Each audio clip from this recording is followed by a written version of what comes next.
Hello friends, and welcome to another edition of Transformational Astrology. We're going to look, of course, at the upcoming chart for the full moon. It's a pretty powerful full moon coming up this weekend. And we're also going to take a look at David Bowie's chart, which kind of relates to the full moon in a certain way, and so it's very interesting. So without further ado, let's get started, and don't forget, of course, if you haven't already, to subscribe to the YouTube channel.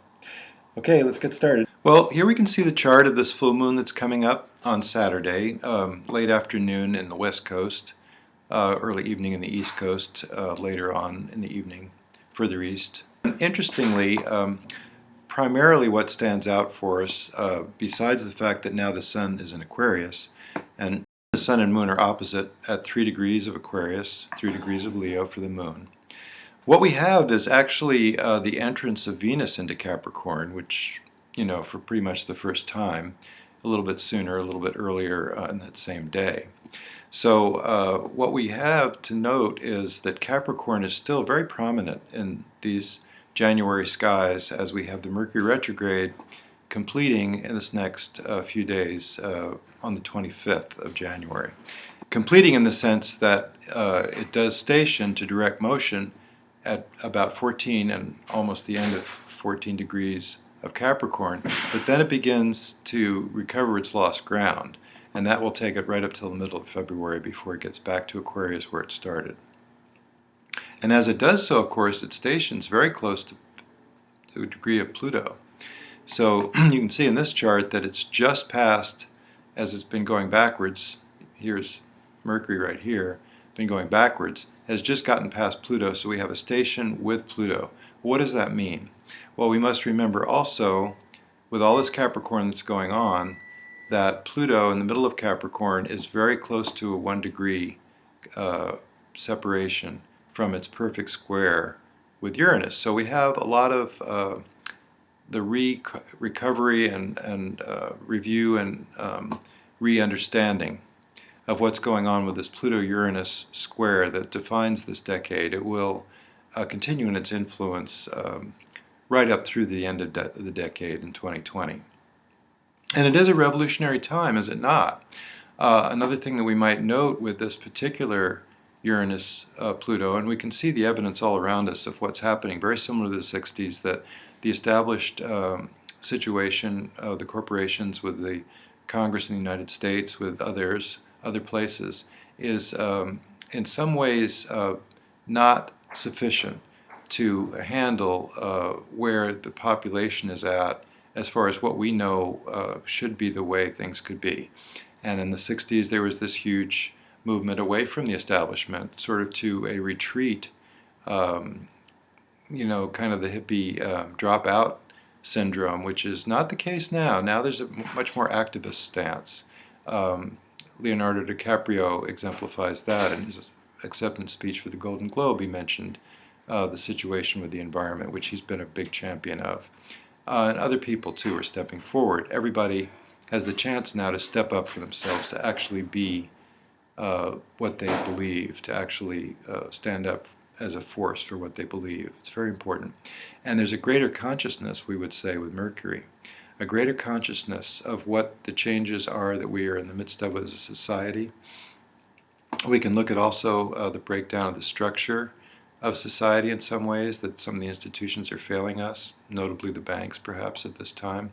And as it was evidenced recently in this movie, The Big Short, which was a terrific movie that really laid out some of the excesses of the housing crisis period in the early 2000s, culminating in 2007, 2008, when Pluto entered Capricorn. So that's very interesting as well.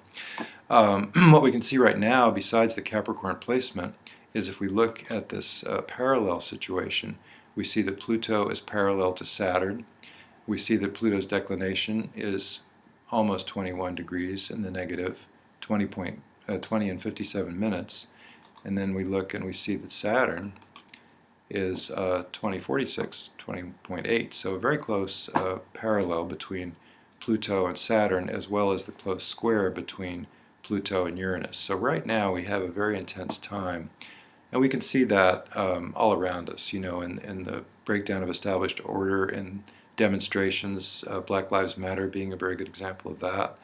there's a lot of ferment that's going to increase over the next few years as we come into the full consciousness of what this revolutionary time is all about. So that's one very important factor right now as we enter this full moon, which is the subsequent phase from the new moon that started in Capricorn. So we're still in a Capricorn lunation up until the next, up until February. The next new moon would be February 8th.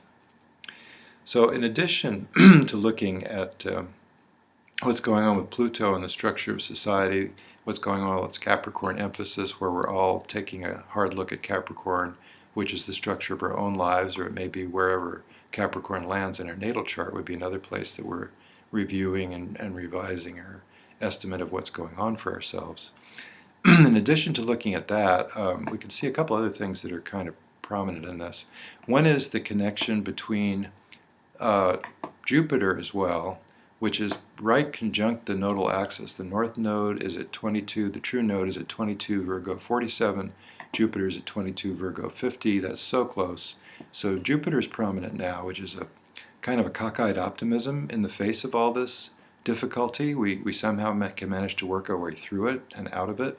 And remembering that Jupiter is ruled by Mercury, Mercury is ruled by Saturn, and by George, Saturn is in Sagittarius, which is Jupiter's sign. So there's kind of a little triangle going on there of rulership, which does emphasize these three planets very strongly right now, including Pluto, of course, that we are in a recognition period of what needs to change personally in our lives, what needs to change in the society, and standing up for that society, social change that is necessary is very interesting because at the 22-degree mark, Jupiter is really very close in conjunct to Eris, and Eris has been, I think, very adequately demonstrated by some of the research that I have done and others have done as being a strong stand, to make a strong stand, a warrior-like stand, not necessarily violent, for yourself, for what you believe.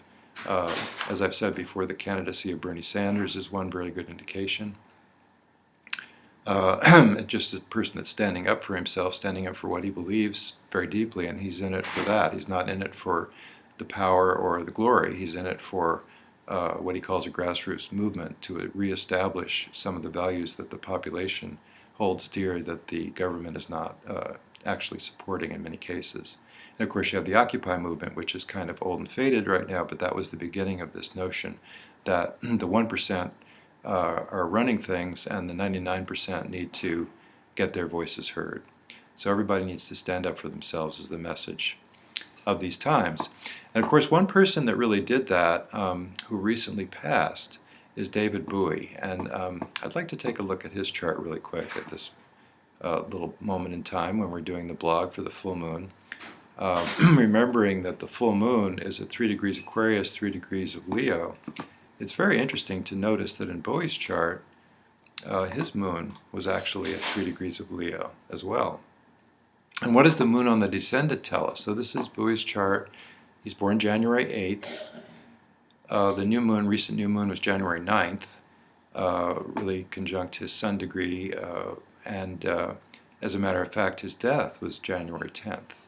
And just before he died, on his birthday, 69th birthday, he released the album called Black Star, which really was sort of a farewell album, kind of announcing his life work, and it's all characteristic Bowie. It's a very good album, and he even refers to his death, which nobody knew about to speak of in the public eye, which was coming up in only another couple of days. Then he had done that deed. He reached his 69th birthday, released this album, and then he passed away. But he left us, did he not, an amazing legacy.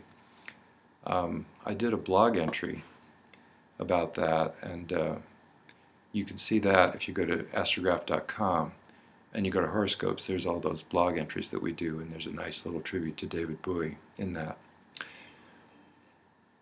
Well, one thing you can see in Bowie's chart, to recap some of that material, is that he was a very practical person, being a Capricorn, but he was in the 12th house, which indicates his mystical side, that he was far beyond the ordinary run-of-the-mill Capricorn.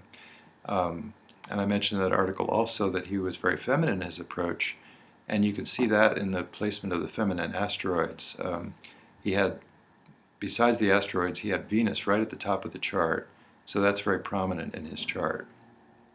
Connects with this Leo moon, would connect with this full moon, and isn't that fitting in a way that the full moon hits his moon, which was on the descendant, his relationship to the public. You always say the moon represents public, and on the descendant it means he had a connection with the public in his work that was very profound and very characteristic, of course, of him being a unique individual, as other things in his chart show.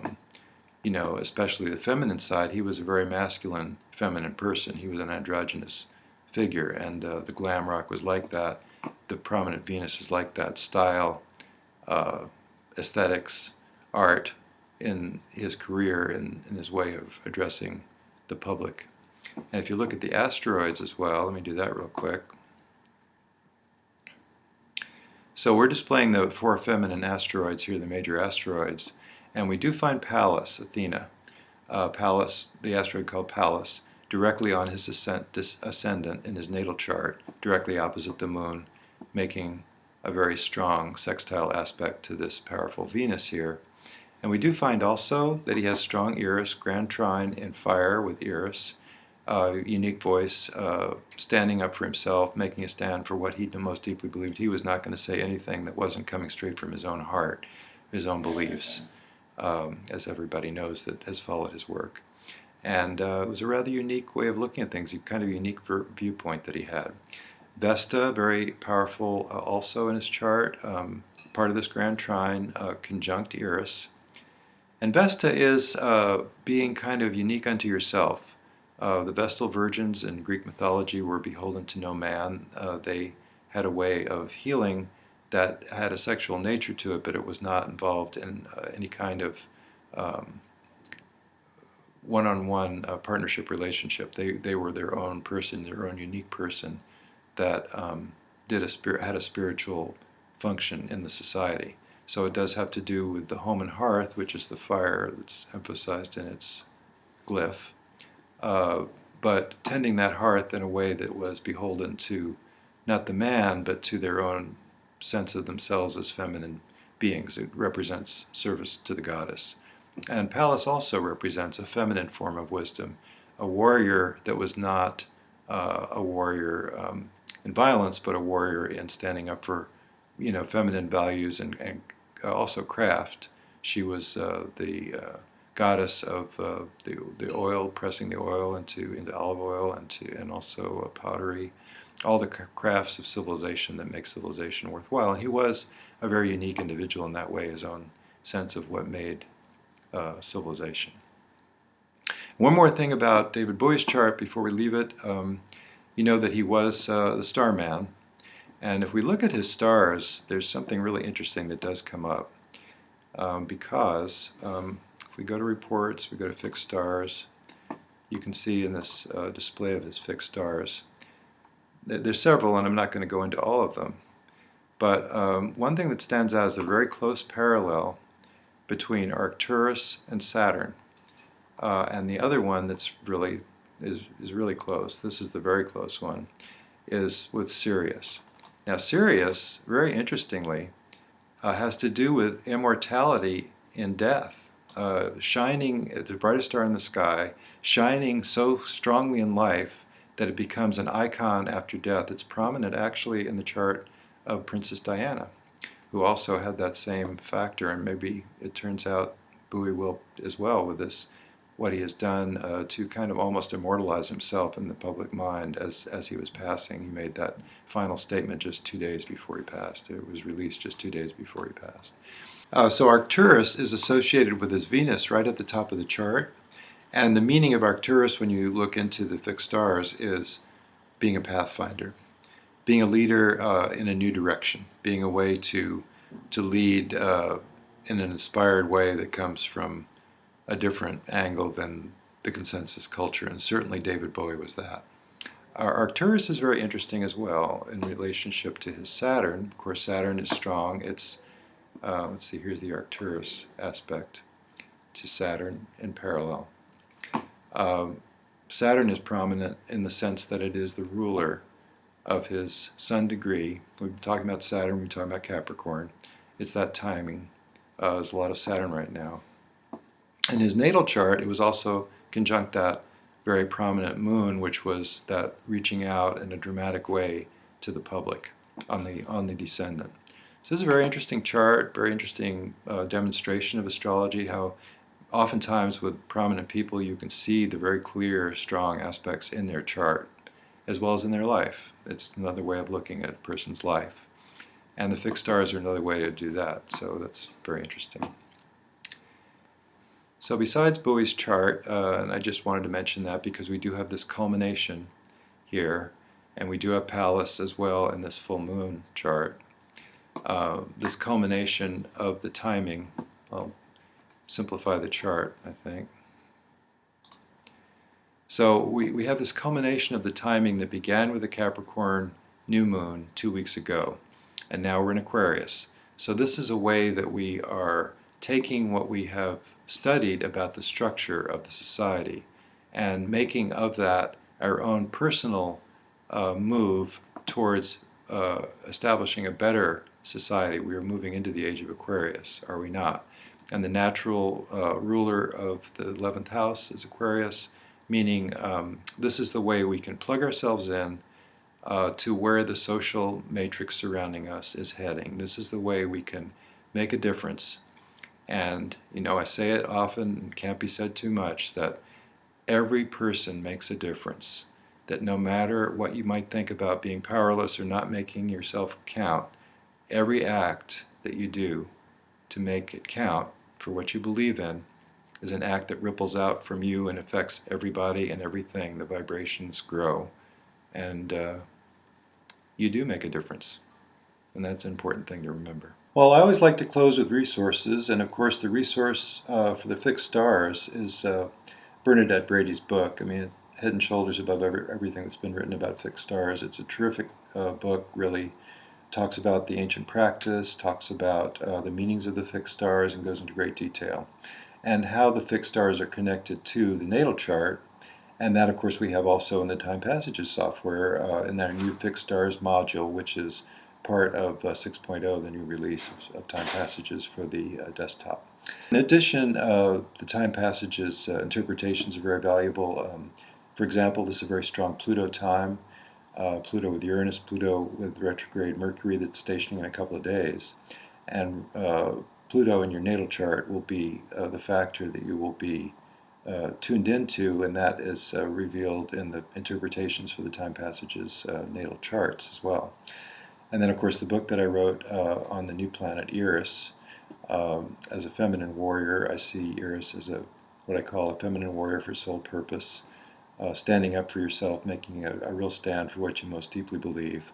And that is the 10th planet, Revelations from the Astrological Eris, available at AFA and Amazon and other places as well. And so that's it. See you in a couple of weeks. Have a great 2 weeks, and don't forget to subscribe to the YouTube channel. Take care. Bye.